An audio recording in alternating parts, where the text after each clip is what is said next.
Today we're going to go over something very important, which is when we open an escrow, representing buyers, what's next? That's one of the questions that if I had $1 for every time a real estate agent in the last 20 years has asked me, Coach, I just opened an escrow, what's next? I would be retired somewhere in the Maldives, just enjoying life. But I get to do what I love to do, which is coaching agents. So today we're going to go over what happens after I open an escrow. We all write an offer, we're representing a buyer family, and our offer gets accepted. We are full of emotions, excitement, we're doing our happy dance. Well, now what? Okay, I'm going to go over everything. So the objectives, the learning objectives of today is number one, confidently navigate the escrow process, because that's the key word, confidently. Sure. Nobody wants to deal with a realtor that if Alexis is buying her first home and she calls Ulises and says, hey, okay, we got the offer accepted, what's next? Do I get the keys tomorrow? No. And I'm like, well, you know what, Alexis, I think we have to do this. She's going to say, you think or you know? Big difference. Yeah. I don't want the doctor to say, hey, I think you tore your ACL. No, I know you did. Big difference. One is confidence, the other one is what? Uncertainty. Yeah. I don't know. Talk to Michael. I think I can sell your house. No. I know I will. I will. You're not hiring me to put a for sale sign. You're hiring me to get this done in the least amount of time with the least amount of headache. So the key word is confidently navigate the escrow process from acceptance to end. That's the key word. Understand the key contract deadlines. That's another big one. Contract deadlines. Sometimes we feel, okay, we just opened an escrow and I'm just going to go home, relax, and I'm going to come back in 30 days and just pick up my check. No. Anything can and will blow up. Believe me. This is not like putting a pack of popcorn in the microwave for 3 minutes and then you come back and the popcorn's ready. I wish that was the case when you open an escrow. But there's timelines and deadlines that we have to meet. Our buyers have to meet. But do buyers buy houses every week? No. They buy a house or they move every 5 to 7 years. So they don't do this for a living. They're relying on who? Us. It's a big deal. So we have to step up our game and know what happens, because guess what? Buyers, especially first-time buyers, are they going to have questions occasionally, or are they going to have questions potentially every single day? Every single day. And guess what? It's okay. Mm-hmm. They don't know any better. They're freaking out. Yeah. Oh my God, am I doing the right thing? Oh my God, Michael, what do you think I should do? Should I back out? Oh my God, I'm feeling nervous. I'm speaking to my dad and he told me I should have not done this. They have a million questions. Everybody's telling them you shouldn't buy, you should wait till the market collapses. And they're getting advice from everybody except us. Correct. So we gotta grab the bull by the horns and drive the bus and let them know, hey, listen, I got this. You're hiring the best of the best, but we gotta believe it. Mm-hmm. Communicate. Our learning objectives is also going to be communicate throughout the process with escrow, with our buyer's lender, with the listing agent, and guess what? Our buyers. I've seen time and time again escrows collapse because the buyer agent didn't communicate often with the listing agent. And if Belinda is the listing agent and I don't communicate with her throughout our escrow, she's going to be like, do we even have an escrow? Maybe they cancel and this guy has no idea how to tell me. But if I communicate with her 2 to 3 times a week, not a month, 2 to 3 times a week, like, hey, Belinda, I just want to let you know everything's going well. There's no new update, but I promise you that I will call you every Friday. She's going to be like, oh my God, I can't wait to work with this guy. So you communicate with escrow officers, lenders, listing agents, and your buyers. Remember, during the escrow period, buyers are freaking out. Yeah. They're second guessing themselves. They're like, oh my God, I know I got an offer accepted. Did I do the right thing? Should I back out? Michael, what do you think I should do? And this is where we have to calm the waters. Manage buyer expectations. That's another one. Buyers are going to have expectations, some realistic and some unrealistic. we have to not only manage buyer expectations, but maintain compliance. Another key word, compliance with state and brokerage procedures. Meaning, always do the right thing, always keep it ethical, always put the client first. And we don't cut corners during an escrow. We don't do deals outside of escrow. We don't do cash deals outside of escrow just because it sounds cute. We don't do that. We could lose our license. And then our objective is also how to prevent costly mistakes by mastering a checklist or systems with what documents do we need. Because during an escrow, there's going to be a lot of paperwork that your clients and you have to fill out. And you have to follow up. Alexis, hey, my escrow officer sent you some documents. I was CC'd. Did you get them? She might be like, I haven't checked my email in 3 days. Hey, why don't we jump on a phone call today at 3:30 so that we can go over in case you have any questions. She'll be thanking you one day. This is how you get referrals. Because the client is going to remember, man, when I had questions, man, Mara was there. She literally walked me every step of the way. And when I felt like I was alone in the race, she would call me and she would say, hey, I'm going to send you a document. Before you sign anything, call me with any questions. We'll go over it together. Now I'm like, oh my God, I'm so happy that I got an agent instead of going directly with the seller and buying it as a for sale by owner. No, hey, I want some professional representation. Week one, bless you, week one, the offer is accepted, now what? So here's where we're gonna start working the timelines. And I separated into week 1 through week 4. Week 1, the first thing that we wanna make sure that it gets done, very, very important. We get the offer accepted. The buyer technically has 2 business days to make sure that they wire their EMD. Does anybody know what EMD stands for? Yes. Now, is EMD part of the down payment or no? Yes. Yeah. It counts towards it. Yeah. All answers are correct. Because I've been asked, well, wait a minute. If I wire my EMD, now I don't have enough for my down payment. Valid concern for a buyer. How much is the percentage again? Point, 1%? you want to do 1% of the purchase price 1%. as a buyer agent. If I'm the listing agent, I want that EMD to be at 2 to 3. Why? Because I want that commitment from the buyer. Yeah. If I have more money, or escrow has more money from your buyer, Michael, do you think that buyer is going to be canceling easily? We got 3%, holding on to that. There's more commitment. There's more skin in the game. What about if they're like in a first-time home buyers program or something? Do they still need that? Well, if it's a down payment assistance program, at the very least, we got to put at least $1,000 EMD. Now they may get it back. They may get it back through escrow if they're getting the full 3.5% down. But we cannot open escrow without any good faith. That's just a given. So the first thing that we got to do is making sure that the buyer's wire EMD is in within 2 business days. So here's the timeline. EMD is wired. Within the first 7 days, we have to schedule inspections. So again, buyers are going to be asking, hey, what do I do? What's next? I wire my deposit. Okay, what's next? Well, hey, Michael, within the first 7 days, we have to do any and all inspections that you want. So are we doing a home inspection? God willing, he's going to be like, absolutely, I want to do a home inspection. Okay, let's schedule it. What I'm going to do is I'm going to send you 3 names of companies that my office and I work with. I want you to call them.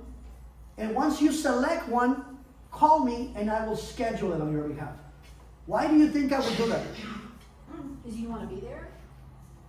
Yeah? But if I ask Alexis, I'm going to send you 3 numbers, pick one and schedule it. She'll forget. She'll be like, I don't think it's that important. People have busy lives. But if I ask her, this is important, we got to do this within the first 7 days, I need you to select one of the 3 companies that I'm gonna send you. And once you select the one you want to go with, let me know which one we're going and I'll book it for you. Okay. I always tell the buyer, I want you to be present at your home inspection. time and time again, I hear agents telling me, oh, well, my buyer wasn't there. Why not? It's a very important process. Why would you not be there? Now, they can call the inspector later on, but we're not buying a pair of shoes. I want to be there. I want to know what if there's anything wrong with the house. I don't want to just read the report. Yes? I thought it was a requirement for them to come at the end of the inspection, like not be there the whole time, but come so they are briefed on what. Yeah, I let them know, listen, Mara, the home inspection is going to be about 3 to 4 hours, depending on the square footage of the home. Like, for example, Michael has a 2-story home being listed in Riverside. Well, that's not going to be a 45-minute inspection. They're going to check anything and everything, roof, everything. Well, that's not going to be a 1-hour job. So it might take 3 to 4. You don't need to be present on 4, but I would advise you that if the home inspection is going to start at 3 p.m., hey, show up at 5. And after the home inspection is done, the home inspector is going to do a recap of what they found out. The good, the bad, and the ugly. I want you to be there so that you can listen and you can make a decision as to how do you feel about this whole transaction so far. And you let them know, by the way, the home inspection is going to be this fee. And by the way, you can pay it with a credit card or cash or online. Let them know before they come to the home inspection, because there's been times where I've heard home inspection wasn't done because the buyer didn't have the money to pay for it then. I'm like, well, did you confirm the price? I mean, not all buyers are carrying $2,000 cash in their pocket. So week 1, the overview is obviously understanding what it means when they say acceptance. 30 days from acceptance is from the date that the seller signed your offer. Alexis submitted an offer on October the 1st, but Mara's seller accepted it on the 4th. When do the 30 days start? The 4th. But it also, but sometimes you gotta be careful. What if Mara is a listing agent and she had her seller accept the offer on the 4th, but she didn't send it to me till the 6th? It's still the 4th. It's still the 4th, but you have to ask, hey, when am I getting the executed contract? And if you get it late, then make sure you have documentation and say, hey, right here it says the 4th. I didn't get it till the 7th. So we're extending the escrow period. I'm going to send you an ETA, extension of time addendum, because I'm not losing 3 days because you were in Lake Havasu. Again, professionals keep score. So always know your timelines. I put right here the date of acceptance and how it starts as far as the clock. Every single day that you open an escrow, it counts. And 30 days go by super quick for those of you that have opened an escrow, closed it, or even bought a home. You know that 30 days it's fast. Another thing that I put right here is opening escrow. What are the responsibilities of the buyer's agent? Again, we make sure, Mr. and Mrs. Buyer, congratulations on getting your offer accepted. By the way, I need you to wire your EMD or your deposit to escrow, which is that 1% of the price we talked about. So the offer was $600,000. I need you to wire the $6,000 that we put on the offer. And by the way, Michael, that's part of your down payment. He's gonna be like, oh, thank God, because I was starting to stress out and I thought I needed an additional $6,000. No, that $6,000 is part of your $24,000 of your down payment, example. Delivering the executed purchase contract to escrow and the lender. You don't have to worry about delivering the purchase contract to escrow because the listing agents open escrow. But as a buyer agent, it is our responsibility to make sure that the buyer's lender has a copy of the executed contract. Because there's been so many times where we open escrow and Belinda is my buyer's lender, and I'm over here like, man, we open escrow, we're in day 4, and next thing you know, Belinda's like, hey, so how are we doing with Mr. and Mrs. Jones? Did they ever get an offer accepted? Yeah, like we've been in escrow for 4 days. She's gonna be like, well, I haven't received the executed contract, so I can't order escrow. I mean, I can't order the initial loan disclosures. I can't order appraisal. I just lost 4 days. So I need to make sure that the lender that's doing the loan for my buyer has the executed contract and all counter offers. So there's counter offers back and forth, because sometimes you get an offer and the seller says, no, it's kind of low, and the listing agents send a counter offer. Send me your highest and best. We've already gone through that. Yeah. You go back and forth, counter offer, seller sends a counter, the buyer sends their counter, and you go back and forth. Once we have a deal, you send all counters, including the purchase contract, signed by both sides, to escrow, if you're the listing agent. But if you're the buyer agent, when you get that executed contract that says, congratulations, your offer's been accepted, immediately forward that email with all attachments to your buyer's lender. And text him or her, or call them and say, Belinda, I just sent you the executed contract for the Joneses family.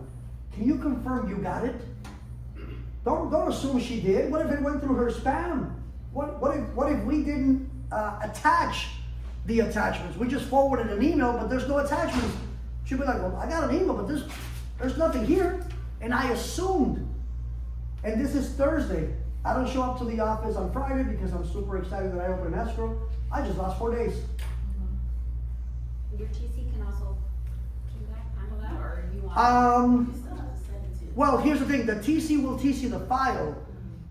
She can, or the TC can, but I wouldn't put that responsibility on them. Okay. Because what if they forget? What if they say, you know what, that is not part of what I do? Now we still lost 4 days, and now there's a bit of friction. I never want to throw my teammates under the bus.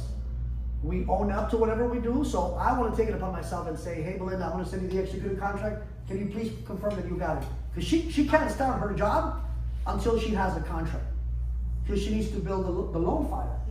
So during the first week, we make sure that the EMD is wired, which is, I don't know, well, most of you are here. For those that are going to be watching online, I want to make sure that I don't cover the screen. So week 1, we're going to make sure that the EMD is in. All inspections are scheduled, meaning home inspection, termite inspection. If the seller is not ordering them, guess who has to order them? If they're on the contract. Example, Michael's buying his first home, and I told him, Michael, the sellers are not providing a termite inspection. He's like, well, I still want to do one. Okay, then it's going to come out of your pocket through escrow. So if I may, would you like me to schedule it for you? Yeah, absolutely, go ahead and take care of it. So we're going to try to schedule the home inspection and the termite inspection on the same day. The termite, isn't there like a certain age, no? Like 19 something? Well, no, that's lead base. Oh, okay. Lead base, you don't need a lead base addendum if the property was built after 78. But termite inspections, a lot of times they are required if it's an FHA loan or a VA loan. Okay. But here's the catch. If you don't put it on the contract, the lender won't know, and they may not necessarily require it. Unless there's dry rot throughout the house, and it's so evident that the appraiser just doesn't miss it.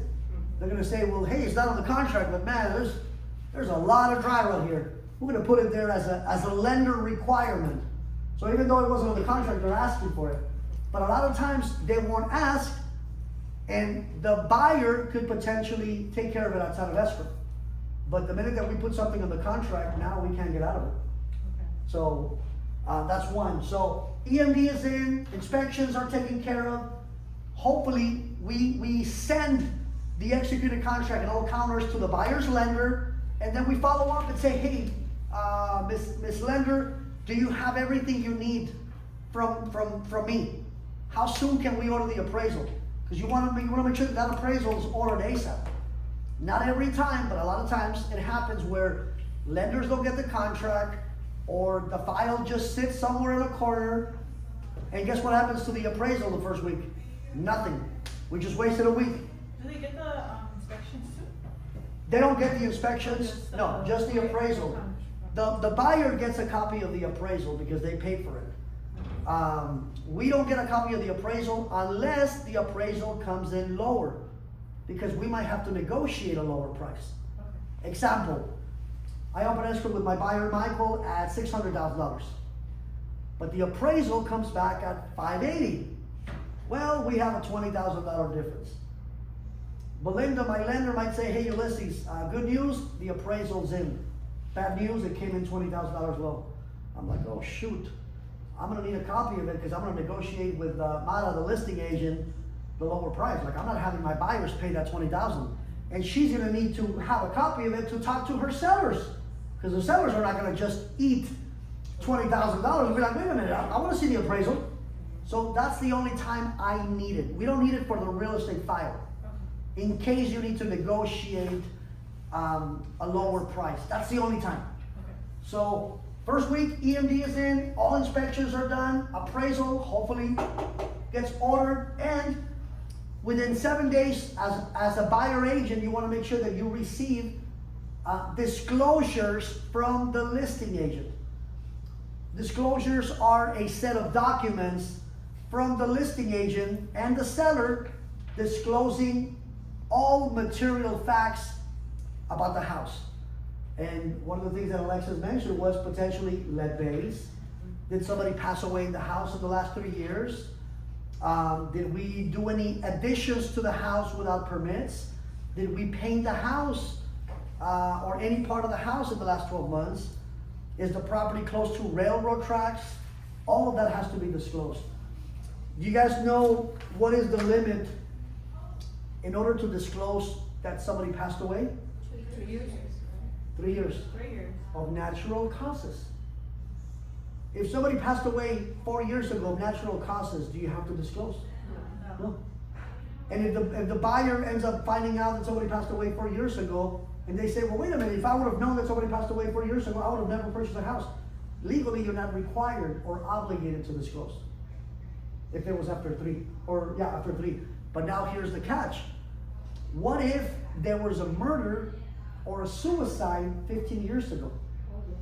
And this is why we do contracts classes, because I want to make sure that we protect our agent's license. Something horrific happened. Somebody committed suicide. Somebody was murdered. Somebody was killed. And this happened 20 years ago. Not even right now. You might say, well, why should it apply, coach? Alexis might be like, you know what? Even if it happened 20 years ago, I'm not buying it. What if the person that did this to that family comes back? I don't want to live in a house where all this happened. And if I would have known, I would have never purchased a house. So even if it happened 20 years ago, if your seller says, well, hey, this happened while I was owner of the house, or even if he says, you know what, before I bought it, they told me that somebody killed themselves in bedroom number 3. But that happened 20 years ago. Well, the minute that they told Mara, the listing agent, guess what Mara's responsibility is? She has to disclose. So she has to tell Michael, the buyer's agent, hey, listen, before you put an offer, I want to disclose something. This is what was told to me. This was prior to my seller buying it, but they told him. He was okay with it, but I want to make sure your buyer's okay with it. He'll be like, oh boy, let me have a conversation with my buyer, because it might be cool, but it might not. And you don't want your buyer to do what, Michael? Yes. Hey, how come you didn't tell me? I just found out about from the neighbors, and man, this happened. Did you know about this? Oh, well, I kind of did, but why didn't you tell me? The trust is gone.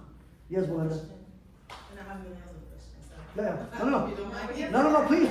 This is an interactive class. My classes are interactive. Doesn't have to be in writing, or you can just tell the agent. Well, you let them know, but you have to put it in some sort of disclosure, just so that the buyers are aware. Just in case the buyer does not transfer that information to their client, the buyer's agent does not. God forbid they don't, because again, the truth will what? Always come out. Mara buys that house. Michael didn't tell her because he's like, man, I don't want to sabotage my purchase, my escrow. Not that he will, because he's got a great coach, by the way. He doesn't say anything. Mara finds out because now she's talking to her neighbors, and and everybody talks, and they'll be like, oh my God, I can't believe you guys bought that house after what happened. She'll be like, tell me more. What did I miss?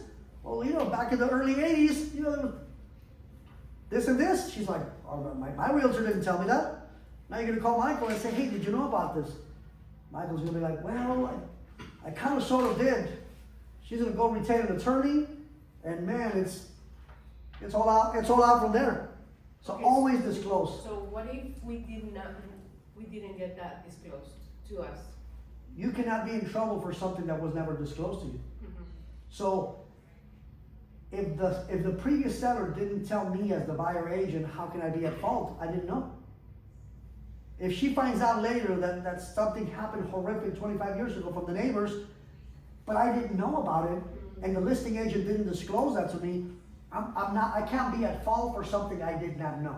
Okay, yeah. So that's an easy way to put it, yeah. So first week, EMD is in, home inspections, termite, appraisal hopefully is over, and we get all the disclosures from the listing agent. That includes the major disclosures, which is a T as in Tom, D as in David, S as in Sammy. Transfer, T like Tom, transfer disclosure statement, TDS. Another one that's important is called S as in Sam, P as in Paul, Q as in Queen. Seller property questionnaire. We got to know those forms. For those of you that have MLS access, go through those forms and read them. Because guess what? Eventually your client's going to ask you, what the heck is an SPQ? And you don't want to say, you know what, why don't we read it together for the first time? What? It's happened to agents, and I'm like, oh my Is that God. the inspection one we could, that's for our visual inspection, right? No, so SPQ is seller property questionnaire. It's like 4 pages with a bunch of yes or no questions. Oh, okay. Did this happen? Yes. And we do that when we're there. No, you get that from the listing agent. Oh, okay. And the seller already filled out the yes or no. We just have to present it to the buyer so that they're okay with the house. Yeah, whatever. Yeah. That's right. Now, the form that Alexis is talking about is called AVID. The average. AVID, AVID. That's called Agent Visual Inspection. So that's a very important disclosure that Alexis mentioned. And the most important disclosures that get realtors in trouble, we just talked about it. TDS, SPQ, and AVID. Learn those, memorize those, master those. These two, you'll get them from the seller.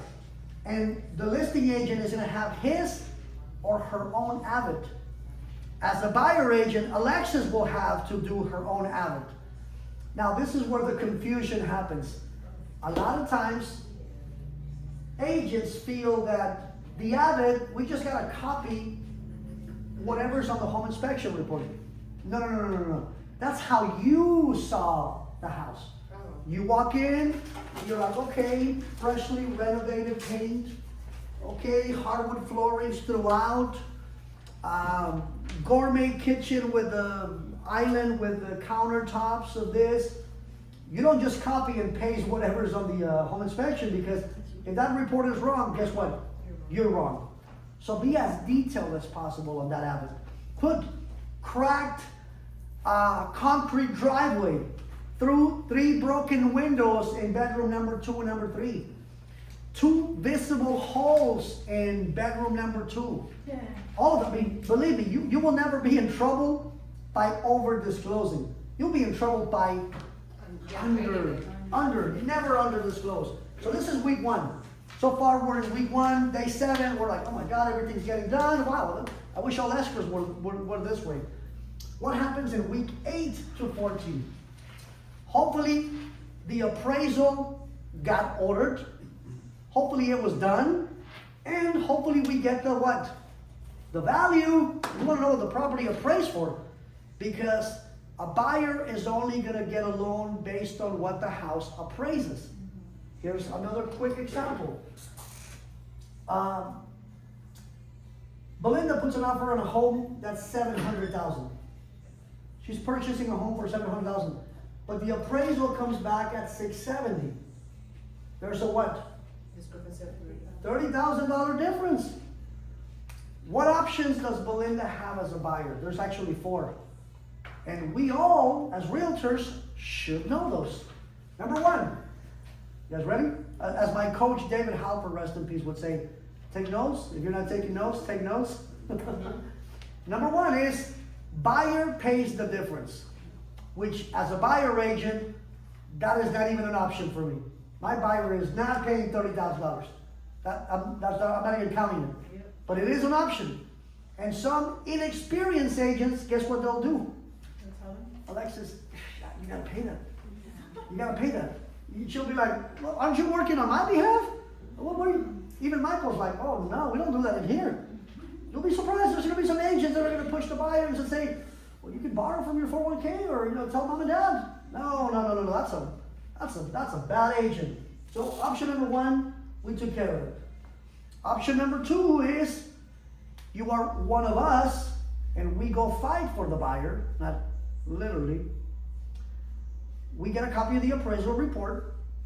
We talk to the listing agent. That's why having communication is important, because eventually there's going to be some hurdles, there's going to be some hiccups, and you want to make sure that the listing agent has a good rapport with you.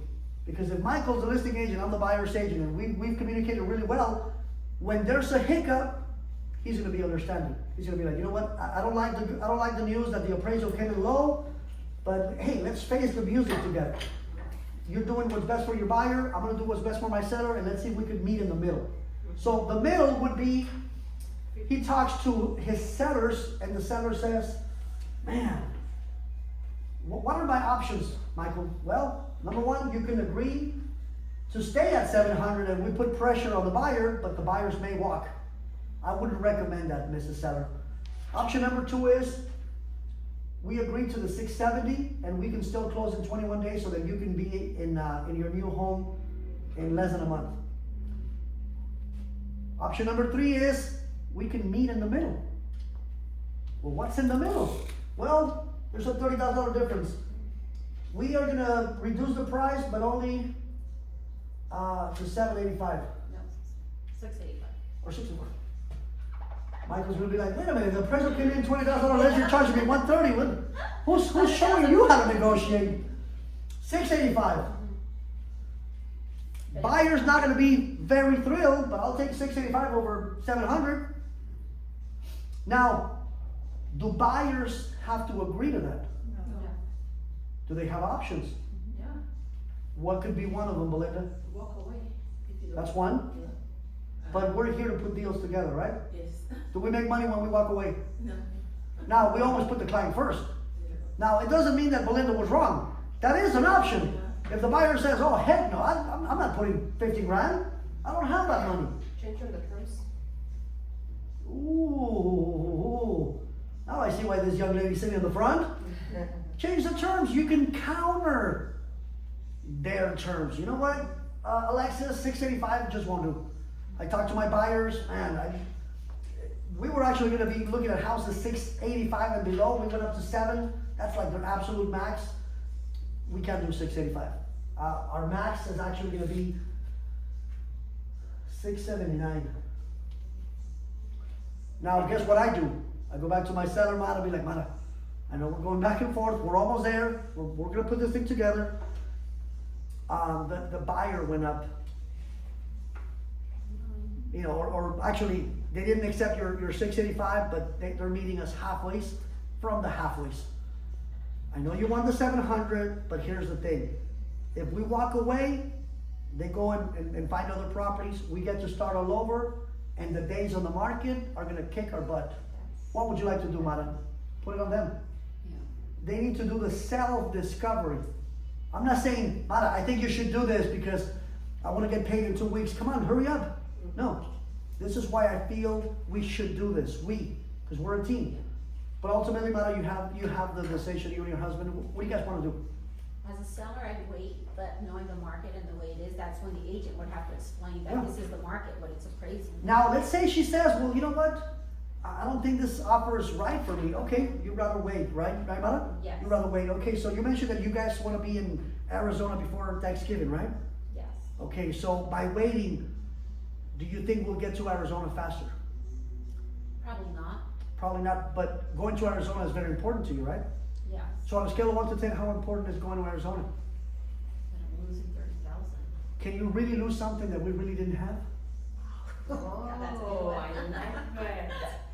But I want to have it. But Oh, we all want to have it. I'm not saying that we don't want to have it. But if it was worth 700, Mara, don't you think it would have appraised at 700? That's right. I'm giving her the self-discovery. Who's telling herself, that's right? I didn't. I just asked the questions. So Mara, I know your house is worth 700. As a matter of fact, I feel that it's worth 900. They were willing to put an offer at 700, which was the highest offer. Okay, I But don't the- pay any closing costs, nothing. Okay, so 679. 679. Well, they're asking for the original $10,000 in closing costs. So I know you want to go back and forth, and you want me to ask them to remove the $10,000. If they walk away, is that going to get us closer to your goal of being in Arizona before the holidays? Now, you mentioned that in Arizona, you guys already purchased the new build, right? Yes, So that means that in November, that first mortgage is going to hit, right? yes. Do we want to have 2 mortgages before Thanksgiving? No. That's true. See what I just did? Yeah, negotiate. I didn't convince her. I just self-discovered her, kind of walked her through it, like, Samara, is the goal to have 2 mortgages? No, okay. So you're either gonna have the vacant home in Arizona, or we move this one first. What would you like to do? Now let me ask you this, Mara. What if the market dips a little bit, and now more days on the market have to happen in order for us to move this one? Do you think that if we have to back out and start all over, do you think it'll benefit you, or do you think it'll work against us? No, I'd probably end up breaking even. Well, let me ask you this. What if we put it back on the market and now there's no activity and now we don't even get 679? What then? Do you think that'll net us the most amount of money in the least amount of time with the least amount of headaches? Or do you think this is the best option for you right now? I don't have any other offers coming in, probably that would be the best. Yeah, we don't have any backup offers. We had 3, but I reached out to them just to see where we were, and all of them are in escrow elsewhere.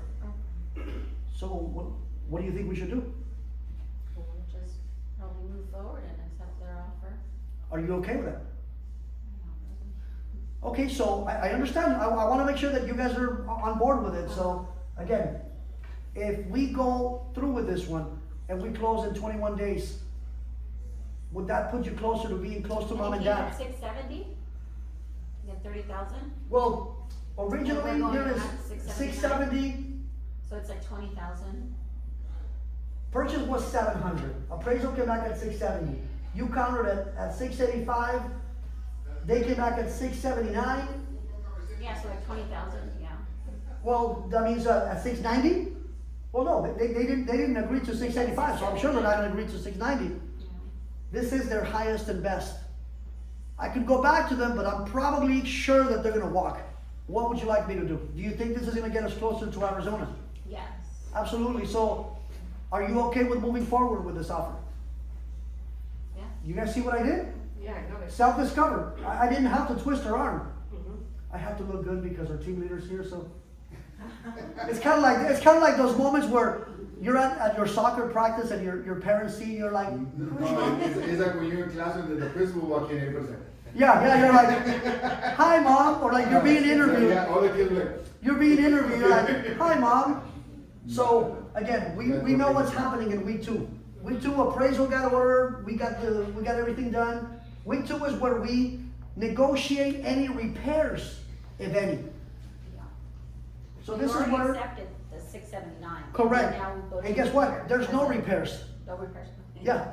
See, that's why. If there was repairs, then we can say, well, wait a minute, I'm giving you $5,000 worth of repairs, and I'm paying $10,000 of your closing costs, then never mind. Yeah. Yeah. So it's all about give and take, meeting in the middle.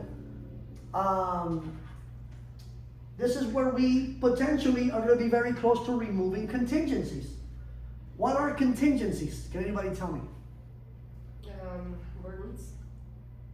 Conditions? For example, yeah, conditions from the home inspection coming in, and there's sort of repairs that need to be done. What are the most common contingencies? This is something that we as realtors, we have to master, absolutely. What are the contingencies that are most common during an escrow? Close on escrow, time. Well, yeah, that's a timeline, but it's not necessarily considered a contingency. So a contingency would be, Seller to have a new property or Okay, contingency of sale, that's Yes, one. that's right. So contingency of sale, so Mara, tell me more on that one. Contingency of sale, what does that mean? We're waiting for our, home to be built, and they say we have like 30 days. So does the seller. Mara's like, well, we can't buy that one until we close on that one. Or the other ones need to be built before we do this. That's a contingency of sale. What is another contingency, Belinda? I don't know what it's called, but to move out. Ooh, you'll put it in the contract, but obviously, tenant, situation, property to be delivered vacant before we close escrow. It's not necessarily contingency, but you can put that on a counter, on an addendum. Okay. It has to be done or else we cannot move forward. Well, there's kind of I would say any kind of condition that prevents you from moving forward. Here it is, loan contingency. Inspection contingency. Here's this one. Appraisal, Contingency, yeah. That's the most important thing. all of them. All of them, because here's the thing. What is appraisal contingency? What we just The went value of through, the yeah. house. That means that the property has to appraise in order to buy, the buyer to qualify for the what? No? The loan. Now, what if Michael's like, you know what, my buyer is so strong, man, we're waiving this thing. We could care less if the house appraises or not. What does that mean? Because all of you are gonna encounter that sooner or later. Now I got you guys thinking, which is exactly what I wanted. Because you're gonna see some crazy things on offers when the pandemic was at its peak. We as agents, we were seeing some crazy things on a contract. We were seeing, let's say I was representing the buyer, or somebody was representing the buyer, and I would get an offer that said, seller to stay in possession 3 weeks after closing for free. Buyer to pay seller's closing costs. Not including commissions, but their closing costs, they would pay their own buyer's closing costs and the seller's. Yeah. Buyer to pay for seller's moving expenses. Yeah. Yeah. Do you know why? Because everybody was only focusing on what? The rates. The rates are so low, I want that house. But you were getting the shortest end on the stick on everything else. You had to overbid $200,000 on the house. That's true. Oh, you want closing costs, Belinda? No, we're not paying for that. If there's appraisal issues, we want you to waive it. When you waive it, this is what you're doing to the contingency. Removing it. Bye-bye. It doesn't exist. Which means, on that example that we just gave, 700 offer, 670 appraisal, we have a $30,000 gap. But Michael's buyer removed or waived the appraisal. What does that mean? So now The you buyer's obligated to pay that out of pocket. Both of you ladies are absolutely right. The buyer's gonna eat that fee. So before we waive anything, let's explain to the buyer what that means. That's right. Mara, do you know what waiving the appraisal is? If she's a first-time buyer, she'll be like, I have no idea what that is. Yeah. We need to make sure that we know what that is, because if we say, in order for you to get your offer accepted, Mara, you gotta waive the appraisal. Yeah, Oh, same okay, thing. I don't know what that is, but it sounds beautiful. Waive it. But they have to sign. Well, yeah, they have to sign, but I mean, if we don't know how to explain it, I'm gonna tell Belinda, don't worry, it's standard procedure, just waive it. You'll get your offer accepted that way. She's like, well, I don't know any better, but I'm counting on you. This ends up happening. We're gonna have to have that conversation and be like, oh boy, Belinda, I have some news.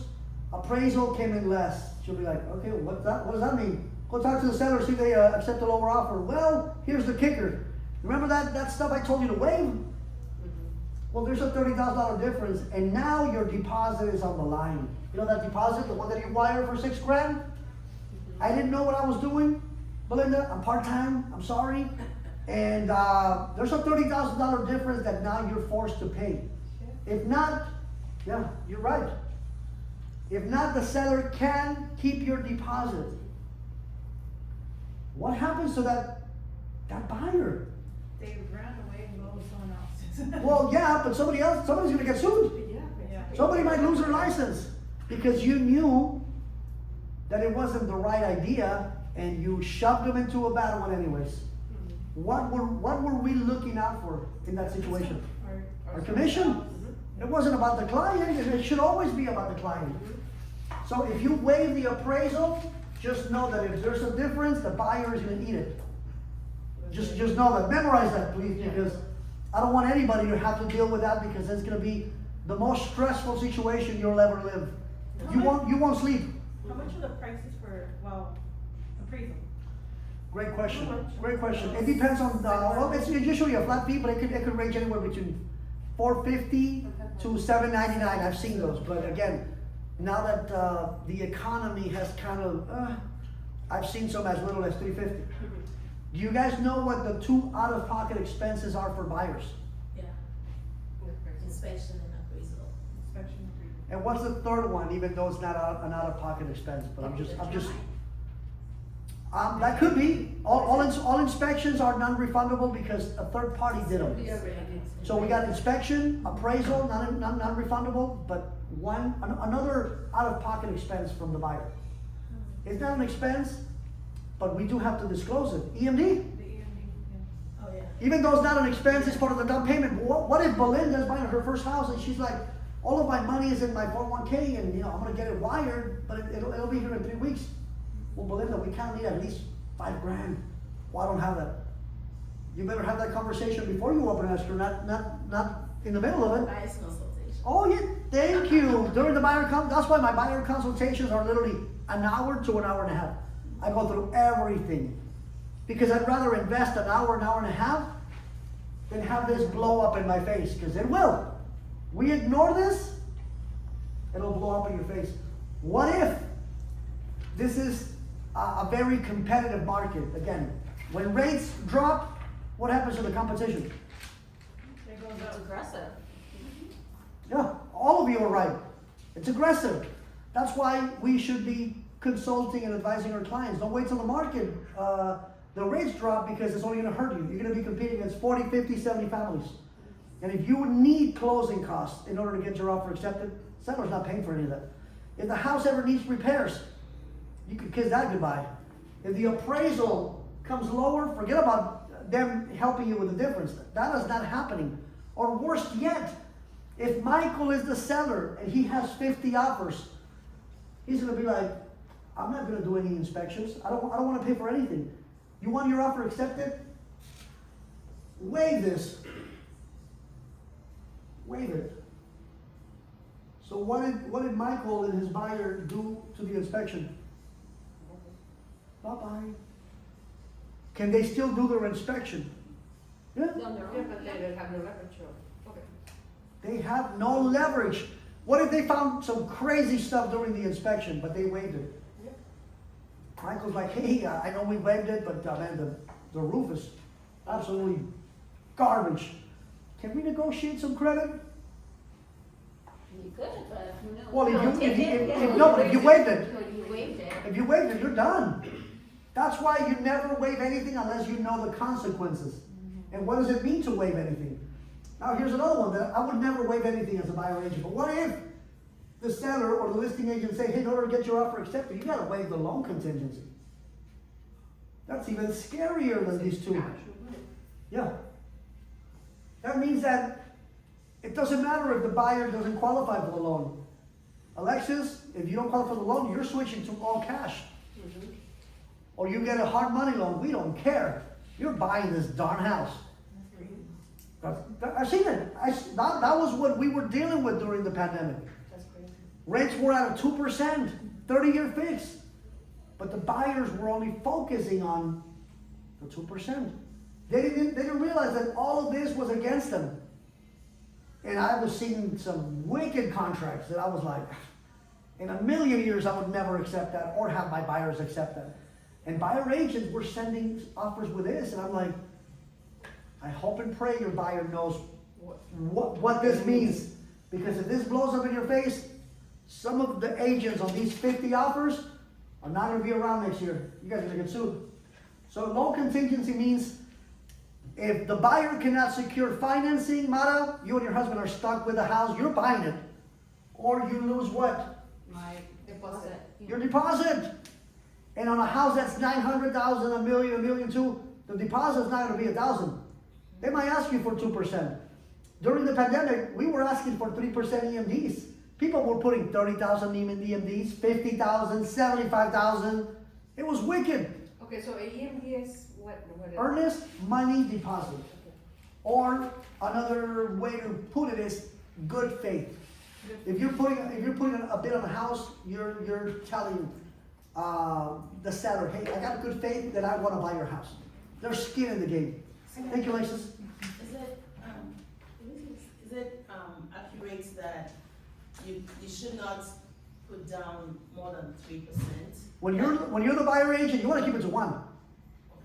But when you're the listing agent, you want them to put as much as possible so that they don't back out. Yeah. There's more skin in the game. And I understand, I read somewhere that by law, if you put more than 3% and the deal goes sour, you can only sue for up to 3%. Correct. The seller can only fight up to 3.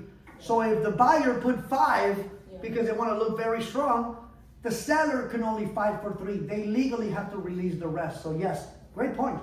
Great point. That's a very good point. Contingency of sale, like Mara mentioned. We are going to buy your house, Belinda, but we got to sell our house in Menifee first. Well, what if the seller, Belinda, says, I don't care, you're waiving it because this is 2020. And I saw that too. Guess what happens to Mara? You don't sell your house, you're buying mine. I don't care. You're going to have 2 mortgages, lady. Or lose your deposit. Or you lose your EMD. We saw all that stuff. So week 1, we took care of that. Week 2, all contingencies are being removed. We didn't have to do any repairs, or all repairs were negotiated, agreed upon. Towards week 2, hopefully, the buyer's loan is approved. And buyers are getting ready to potentially sign what's called loan documents. Loan documents in front of a notary. This is what happens in week 3. Week 3, we remove all contingencies. Because if you don't remove contingencies, you have to back out. You either back out or you move forward with the sale. So you remove appraisal, the loan, inspections, contingency of sale. You do that towards week 3. Usually that happens day 17 to day 21.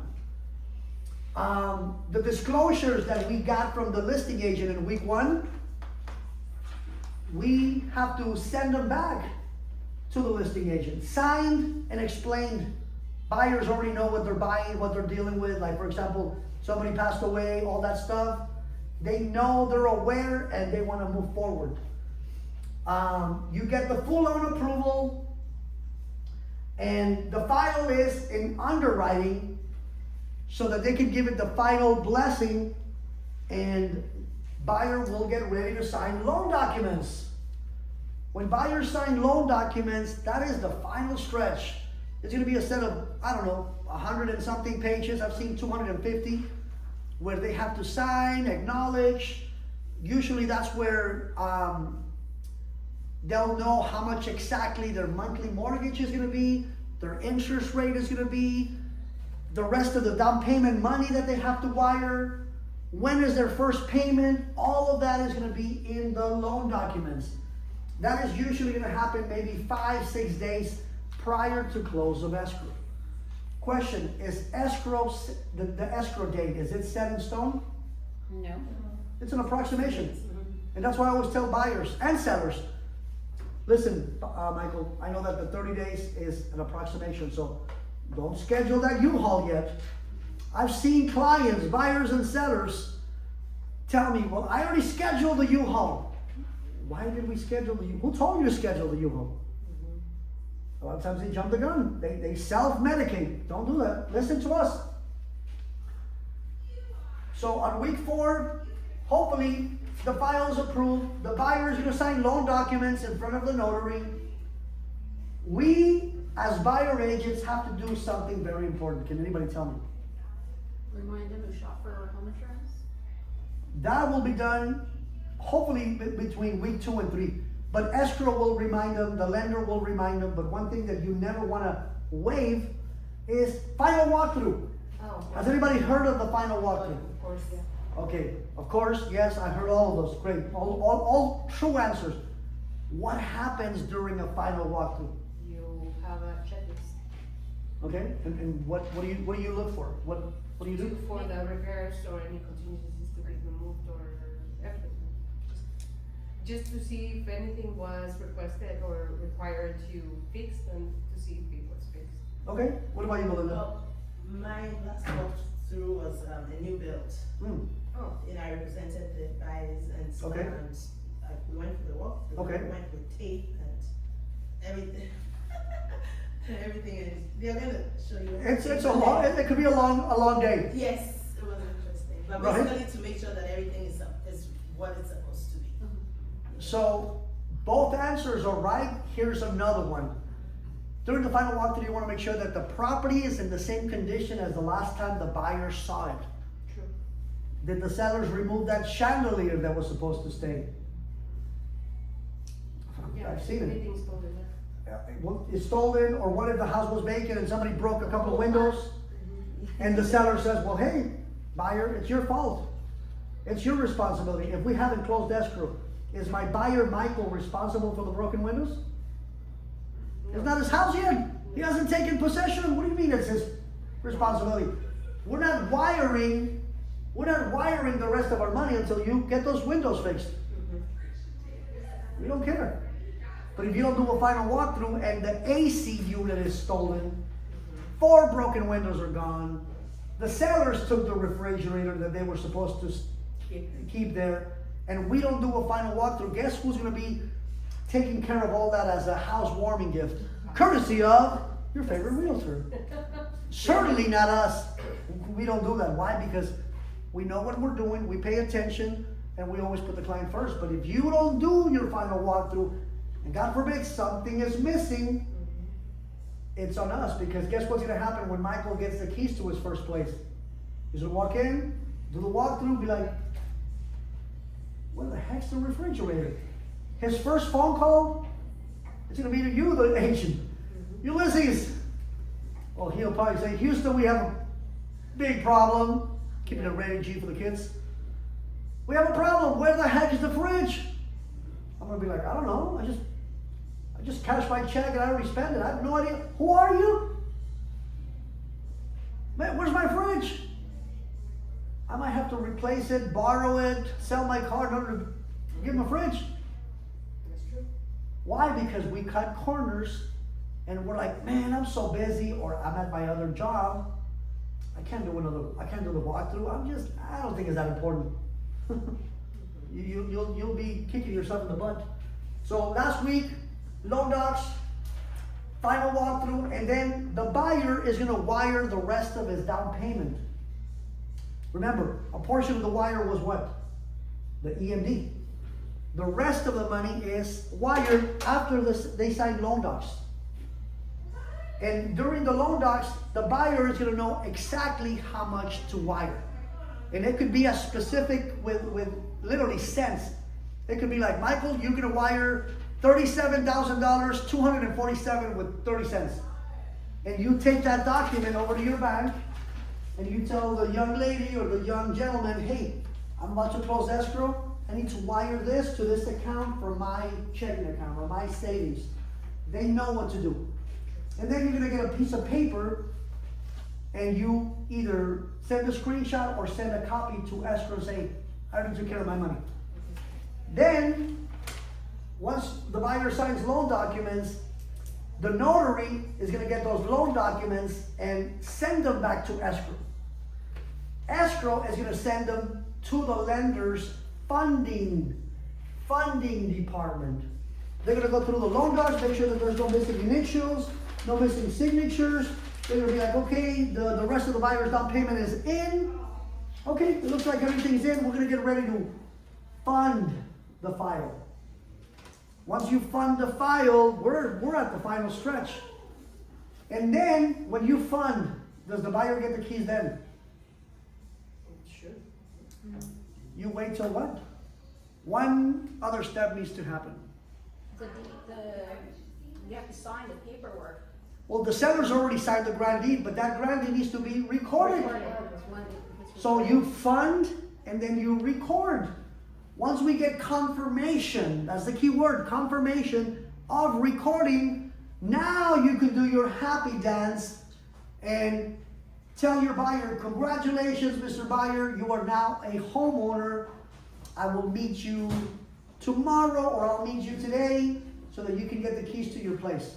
That's when you celebrate. You don't celebrate when loan docs are signed. You celebrate when it gets recorded. So hopefully today's class was helpful. Yes, it was. Was it helpful? Yes. Yes. Okay, what were some takeaways? Because I want to make sure that we all open escrows, a lot of them moving forward.